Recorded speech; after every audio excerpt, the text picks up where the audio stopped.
ओम शांति। आज की तारीख है 11/6/17। आज फिर रविवार है और हम अपने प्राण प्यारे दिलबर मीठे मीठे अव्यक्त बाप दादा की रिवाइज कोर्स की मुरली सुनेंगे। तो रिवाइज कोर्स की मुरली की तारीख है 8/4/82। आज की ज्ञान मुरली का शीर्षक है लौकिक अलौकिक संबंध का त्याग। चलो, लौकिक संबंध का त्याग तो समझा, लेकिन अलौकिक संबंध का त्याग ये क्या बात है?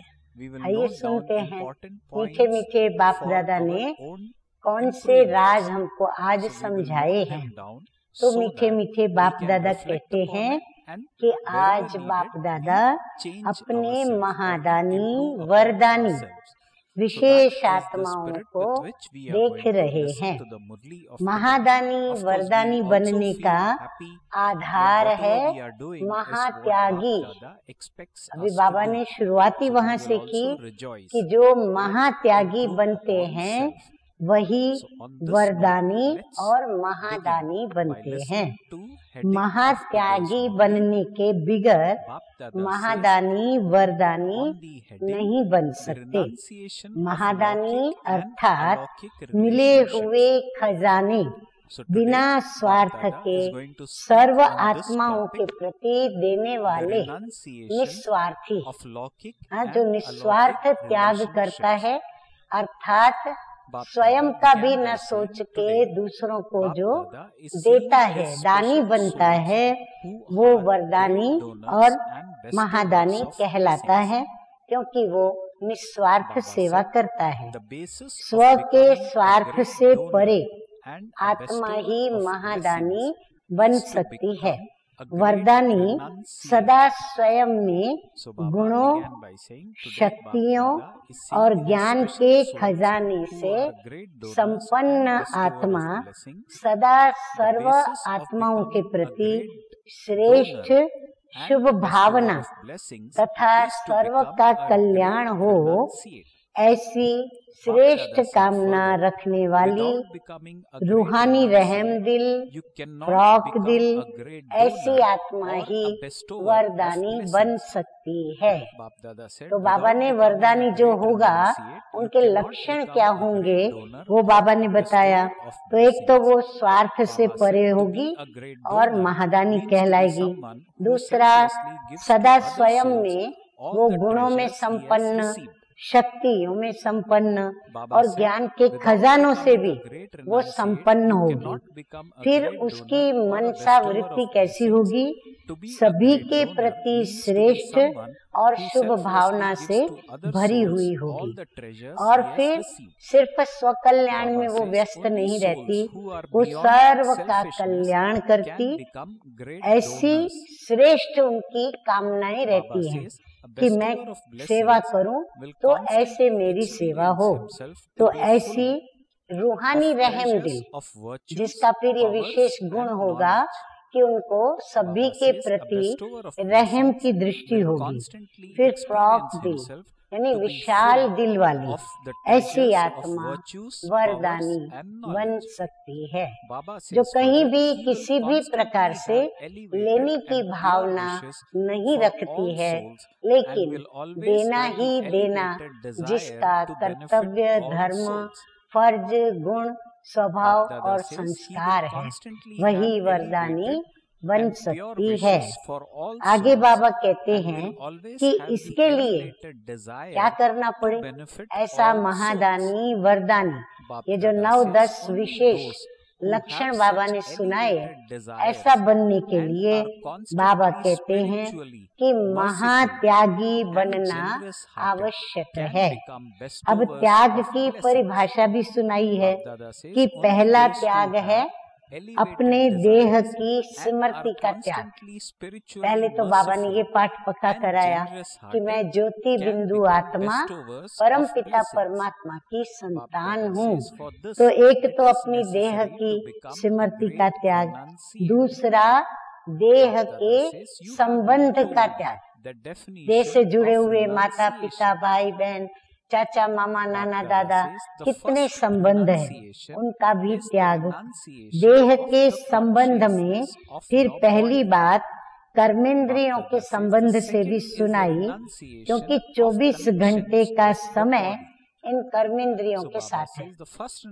एक दिन के 24 घंटे, तो रोज के ऐसे 24 घंटे, तो हम अपने पूरे 24 घंटे इस देह के साथ ही व्यतीत करते हैं। इंद्रिय जीत बनना, अधिकारी आत्मा बनना, ये है दूसरा कदम। इसका स्पष्टीकरण भी सुना। अब तीसरी बात ये है कि देह के साथ व्यक्तियों के संबंध की। एक है लौकिक देह से संबंधित, अब ये है व्यक्तियों से संबंधित। इसमें लौकिक तथा अलौकिक दोनों संबंध आ जाते हैं। इन दोनों संबंध में महात्यागी अर्थात नष्टो मोहा, लौकिक अलौकिक किसी भी संबंध में मोह न हो।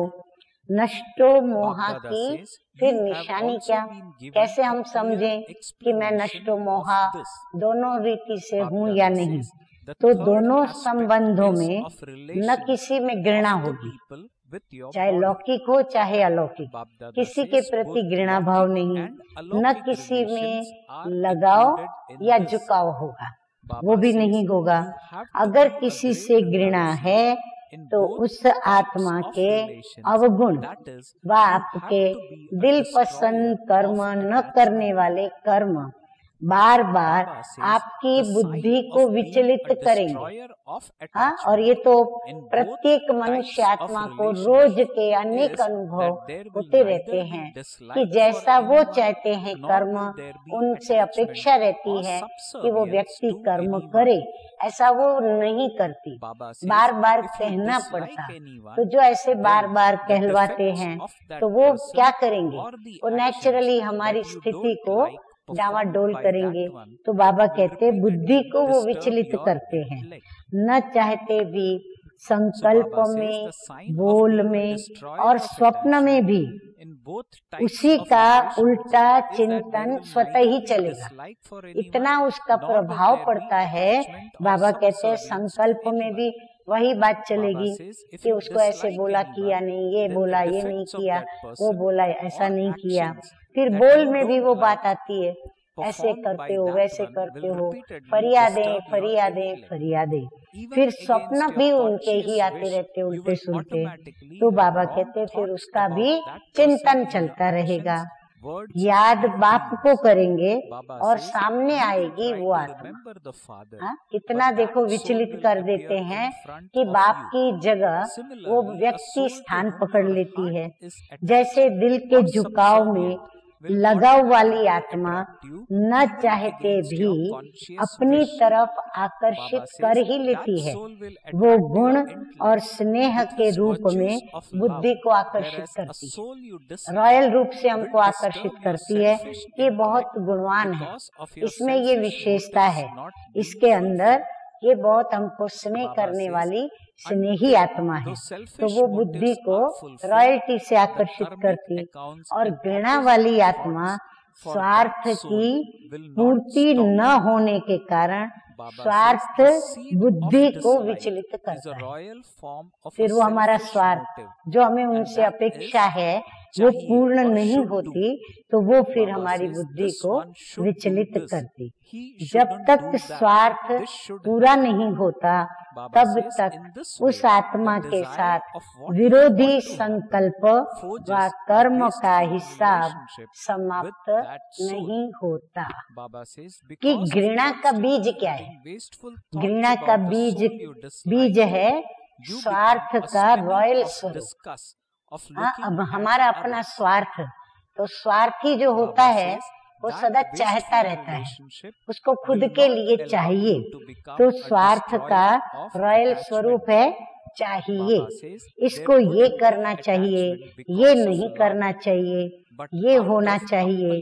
तो चाहिए की चाह उस आत्मा से व्यर्थ संबंध जोड़ देती है। जिस व्यक्ति के प्रति हमको ये अपेक्षा है कि ये इसको करना चाहिए, इसको ये नहीं करना चाहिए, तो हमारा उस व्यक्ति से संबंध जुड़ जाता है। घृणा वाली आत्मा के प्रति सदा व्यर्थ चिंतन होने के कारण परदर्शन चक्रधारी बन जाते हैं। फिर वर्णन करने में बात आती है, लेकिन ये व्यर्थ संबंध भी नष्टो मोहा होने नहीं देंगे। मोहब्बत से मोह नहीं होगा, लेकिन मजबूरी से। बाबा कहते हैं उनके प्रति फिर हमारा एक प्रकार का मोह भी हो जाता है, और वो मोह मोहब्बत से न होने के कारण मजबूरी से होता है। फिर क्या कहते हैं, मैं तो तंग हो गई हूँ। तो जो तंग करता है उसमें बुद्धि तो जाएगी ना। हाँ, दो प्रकार से आत्माएं याद आती हैं, या तो बहुत कोई सुखदायी है तो याद आते, या फिर कोई तंग करते दुख देते तो याद आती। तो बुद्धि तंग करने वाले में जाती है घड़ी घड़ी, समय भी जाएगा, बुद्धि भी जाएगी और शक्तियां भी जाएंगी। तो एक है ये संबंध, दूसरा है विनाशी स्नेह, और प्राप्ति के आधार पर वह अल्प काल के लिए सहारा बनने के कारण लगाव और झुकाव। कितनी अच्छी बात बाबा ने बताई। एक तो वो विनाशी स्नेह, क्योंकि देह से संबंधित स्नेह। दूसरा बाबा कहते हैं कि अल्प काल के लिए वो हमारे सहारे बन जाते हैं। क्यों? क्योंकि उनसे हमें कुछ न कुछ प्राप्ति होती है। तो जिससे प्राप्ति होती है उससे सुख मिलता है, फिर दुख भी मिलता है। तो दोनों हालातों में उसकी याद हमको सताने लगती है। तो ये भी लौकिक अलौकिक दोनों संबंध में बुद्धि को अपनी तरफ खींचता है। जैसे लौकिक में देह के संबंधियों के द्वारा स्नेह मिलता है। हाँ, लौकिक में जैसे माता पिता से, भाई बहन से स्नेह मिलता है, सहारा मिलता है। हाँ, समय पर हमको जब मदद की जरूरत है वो हमें करते हैं, प्राप्ति होती है, फिर उनसे हमें सुख शांति कोई ना कोई मतलब जो हमारी इच्छाएं हैं वो पूरी होती हैं, तो प्राप्ति होती है। तो फिर उस तरफ विशेष मोह जाता है ना। जो सुख देगा तो नेचुरल है उस संबंधी के तरफ बुद्धि हमारी मोह के रूप में जाएगी। फिर उस मोह को काटने के लिए पुरुषार्थ करते हो, लक्ष्य रखते हो कि किसी भी तरफ हमारी बुद्धि न जाए। लौकिक को छोड़ने के बाद अलौकिक संबंध में भी ये सब बातें बुद्धि को आकर्षित तो करती ही। हाँ, हम समझे अलौकिक में ऐसा नहीं हो, परंतु अलौकिक में भी ये बातें सामने आती हैं। अर्थात बाबा कहते हैं कि बुद्धि का झुकाव अपनी तरफ वो सहज कर लेती है। ये बातें सहज अपना स्थान हमारी बुद्धि में बना लेती है। यह भी देहधारी के ही तो संबंध है। हाँ, वो भी तो देहधारी व्यक्तियां हैं। जब कोई समस्या जीवन में आएगी, हाँ, समस्या तो हर एक के जीवन में आती है। जब कोई समस्या जीवन में आएगी, दिल में कोई उलझन की बात होगी, तो न चाहते भी अल्पकाल के सहारे देने वाले, अल्पकाल की प्राप्ति कराने वाले, लगाव वाली आत्मा ही याद आएगी। हाँ, फिर याद करके वो रोएंगे, पति याद आ रहा है, माँ याद आ रही है, बाप याद आ रहा है, ये याद आ रहा है, तो वो याद आती है। बाप याद नहीं आएगा, यानी जो निराकार बाप है वो याद नहीं आएगा।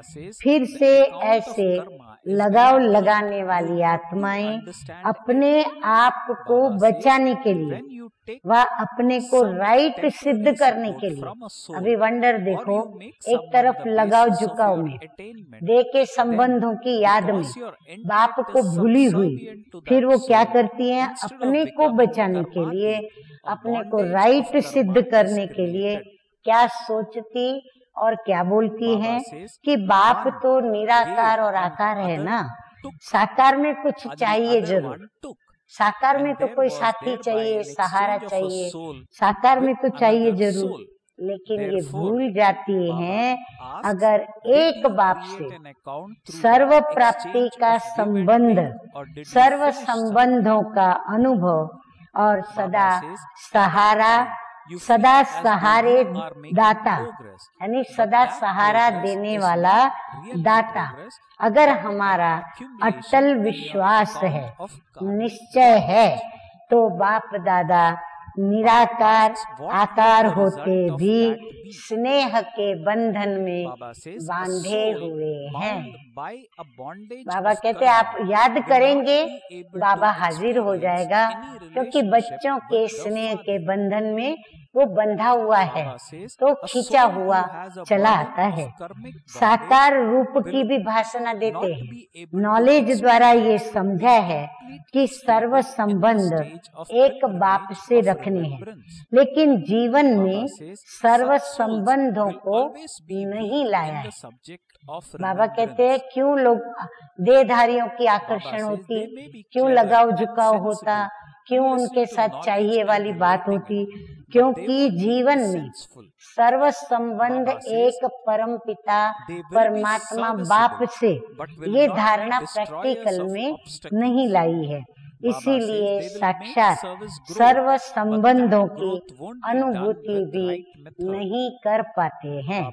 जब भक्ति मार्ग में भक्तमाला की शिरोमणि कौन थी? मीरा।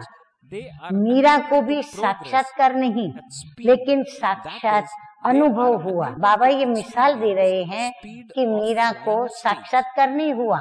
साक्षात्कार तो एक कुछ पल का होता है, लेकिन साक्षात अनुभव हुआ कि कैसे वो कृष्ण से रास करती, कैसे वो खेलती, सब उसको अनुभव हुआ।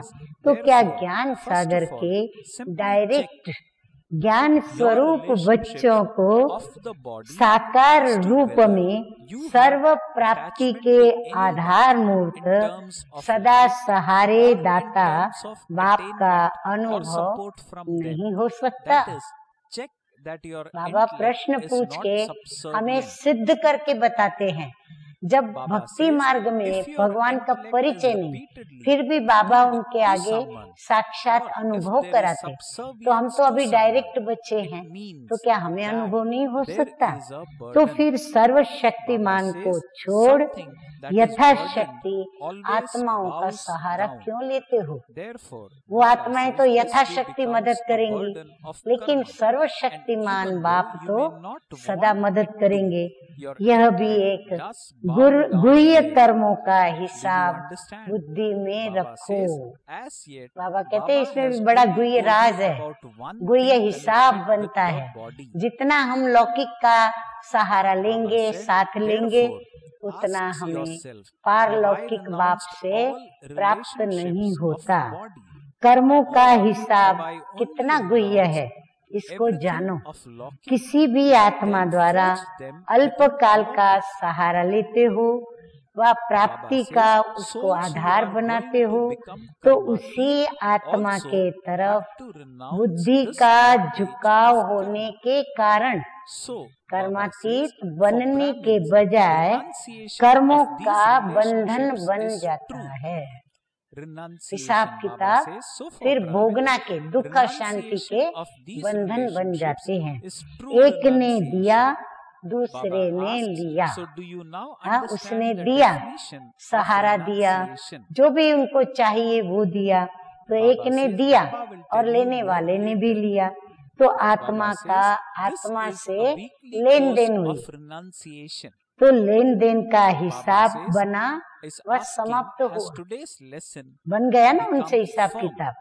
उस समय अनुभव ऐसे करेंगे जैसे कि हम आगे बढ़ रहे हैं, लेकिन वो आगे बढ़ना नहीं, लेकिन कर्म बंधन के हिसाब का खाता जमा किया, वो बढ़ा आगे।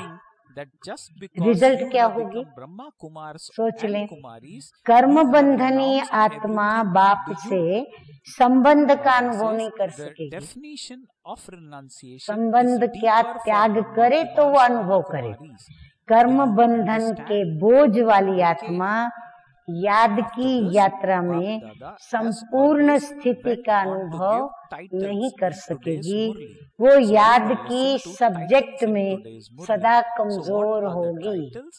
या तो योग नहीं लगेगा, या जुटका खाते रहेंगे, नींद करेंगे, व्यर्थ संकल्प चलेंगे, बुद्धि इधर उधर भटकेगी। योग में वो उस सब्जेक्ट में कमजोर होंगे। नॉलेज सुनने और सुनाने में भले होशियार, सुनने सुनाने में बहुत होशियार होंगे, वो सेंसिबल भी होंगे, लेकिन एसेंसफुल नहीं होंगे। सर्विसेबल होंगे, लेकिन विघ्न विनाशक नहीं होंगे। सेवा करके आएंगे, लेकिन किसी के विघ्नों को वो हटावे, वो काम वो नहीं कर सकेंगे। सेवा की वृद्धि कर लेंगे, लेकिन विधि पूर्वक वृद्धि नहीं होगी। इसलिए ऐसी आत्माएं कर्म बंधन के बोझ के कारण स्पीकर तो बन सकती है, लेकिन स्पीड में नहीं चल सकती, अर्थात उड़ती कला की स्पीड का अनुभव वो नहीं कर सकती। कितना कितना कितना बड़ा भारी नुकसान हो जाता है हम लोगों का। लेकिन हम कर्मों की गुह्य गति को यथार्थ न समझने के कारण और एक बाप से सर्व संबंध जोड़ के वो रस लेना नहीं करते, इस कारण ये सारी परिस्थितियां निर्माण होती। तो यह भी दोनों प्रकार के देह के संबंध हैं जो महात्यागी नहीं बनने देंगे। तो सिर्फ पहले इस देह के संबंध को चेक करो। बाबा कहते हैं अगर अपने को उड़ती कला में जाना है तो पहले देह के संबंध में हम कहाँ कहाँ कितने कमजोर हैं वो चेक करो। किसी भी आत्मा से, चाहे घृणा के संबंध में, चाहे प्राप्ति व सहारा के संबंध से लगाव तो नहीं है, अर्थात बुद्धि का झुकाव तो नहीं है। तो बार बार बुद्धि का जाना बुद्धि का झुकाव सिद्ध करता है। झुकाव माना हमारी बुद्धि घड़ी घड़ी उसको झुके, माना उसको याद करे, परमात्मा की याद छोड़कर परमात्मा के आगे झुकने के बजाय उसके आगे झुके। तो झुकाव सिद्ध करता है कि बोझ है, बोझ वाली चीज झुकती है। बोझ किस बात का? मोह का, लगाव का।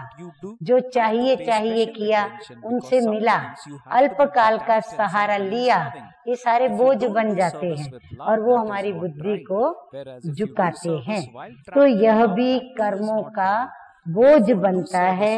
इसलिए बुद्धि का झुकाव न चाहते भी वहाँ होता है। समझा? अभी तो एक देह के संबंध की ही बात सुनाई। हाँ, बाबा कहते अभी तो मैंने सिर्फ एक बात बताई, आगे तो बहुत बातें हैं।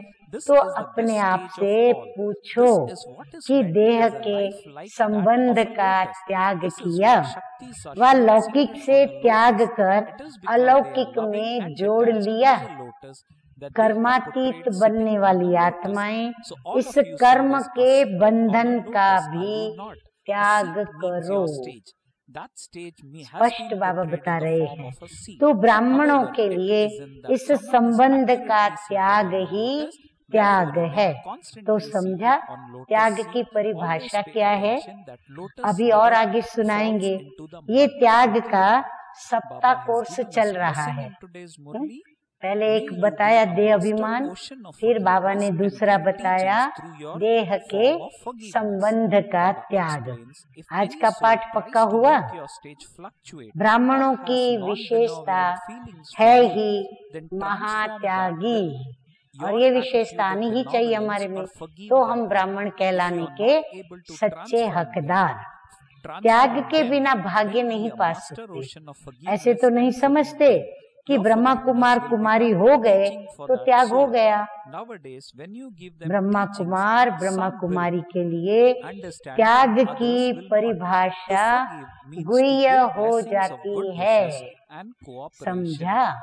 अच्छा, ऐसे सदा निस्वार्थी, सर्व कल्याणकारी, सर्व प्राप्तियों को सेवा में लगाए जमा करने वाले, सदा दाता के बच्चे देने वाले, लेने के अल्प काल की प्राप्ति से निष्कामी, सदा सर्व प्रति शुभ भावना, कल्याण की भावना रखने वाले, महादानी, वरदानी और श्रेष्ठ आत्माओं को बाप दादा का याद, प्यार और नमस्ते।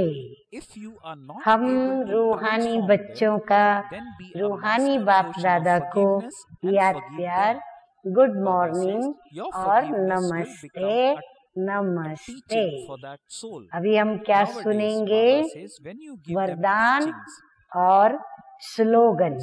तो आज सतगुरु मीठे मीठे बाबा का वरदान है, अपने क्षमा स्वरूप द्वारा शिक्षा देने वाले मास्टर क्षमा के सागर भव। बाबा कहते हैं क्षमा ये बहुत बड़ा विशाल हृदय का गुण है। तो क्षमा के स्वरूप में जिसके अंदर क्षमाशीलता है, वो क्या करते हैं? अपनी क्षमा के द्वारा उनको शिक्षा देते हैं, यानी पाठ पढ़ा देते हैं और उनको सजा भी स्वतः ही मिल जाती है। तो ऐसे बच्चे माना क्षमा के सागर, मास्टर क्षमा के सागर भव। बाबा कहते हैं यदि कोई आत्मा आपकी स्थिति को हिलाने की कोशिश करे, अकल्याण की वृत्ति रखे, उसे भी आप अपने कल्याण की वृत्ति से परिवर्तन करो या क्षमा करो। हाँ, बाबा कितनी अच्छी बात हम बच्चों को सिखा रहे हैं, परंतु उसके लिए बड़ा रहम दिल, बड़ा फ्रॉक दिल होना जरूरी है। परिवर्तन नहीं कर सकते हो तो मास्टर क्षमा के सागर बन क्षमा करो। जैसे कोई के इतने अवगुण जो हमारी बुद्धि को विचलित करते, स्थिति को बिगाड़ते, अगर हम उनका परिवर्तन नहीं कर सकते, जो हमारी बुद्धि विचलित हो जाती है, इससे अच्छा है बाबा कहते हैं उन आत्माओं को क्षमा करो। आपकी क्षमा उस आत्मा के लिए शिक्षा हो जाएगी दो प्रकार से। या तो वो कुछ सीखेगी हमारे न बोलने से, या फिर उसको सजा स्वतः ही महसूस होगी। आजकल शिक्षा देने से कोई समझता, कोई नहीं समझता। हाँ, भले हम कितना भी किसको शिक्षा दें, समझावे, नहीं समझेंगे। लेकिन क्षमा करना अर्थात शुभ भावना की दुआएं देना, सहयोग देना, बाबा कहते हैं इससे अच्छा क्या है कि आप उसको क्षमा करो, उसके प्रति शुभ भावना की दुआएं दो और उसको सहयोग दो। ये करना ज्यादा अच्छा। स्लोगन है स्वयं को और सर्व को, स्वयं को और सर्व को वही प्रिय लगते हैं जो सदा खुशहाल रहते हैं। हाँ, कोई घड़ी घड़ी निराश होता है, घड़ी घड़ी उदास होता है, घड़ी घड़ी नाराज होवे, तो ऐसे बच्चे प्रिय नहीं लगते, ऐसे साथी भी प्रिय नहीं लगते।